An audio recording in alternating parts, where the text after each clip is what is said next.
యో సూర్యదేవా ఏంది ఎండ్ల మమ్మల్ని బతకమంటావా సావమంటావా? సావండి. నీకు మా మీద ఇంత పగ? నాకు ఎవరి మీద పగ ఉండదు నాయనా, నా ధర్మం నేను నిర్వర్తిస్తున్నాను.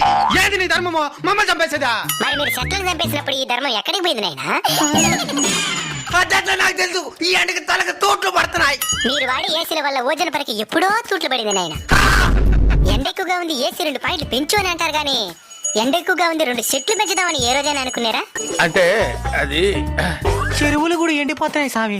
నీళ్లుండాల్సిన చెరువులో నిలువెత్తి బోనాలుంటే ఎవరేం చేస్తారు నాయనా? అడవులు కూడా ఎండిపోతున్నాయి స్వామి. మరి అక్కడే కదా నేను అపార్ట్మెంట్లు కట్టాల్సిందే. స్వామి ఈ ఎండ డంచి బయటపడేదానికి ఏదైనా మార్గం చెప్పు స్వామి. వృక్షో రక్షిత రక్షిత. చెట్లను మీరు కాపాడితే అవి మిమ్మల్ని కాపాడతాయి. తప్పకుండా నాటి కాపాడుతాం స్వామి. స్వామి ఇంక మిఠాని ఈ ఎండలు తగ్గునా? In front there is crocodile festival. అంటే ముందుంది ముసళ్ళ పండగ అని.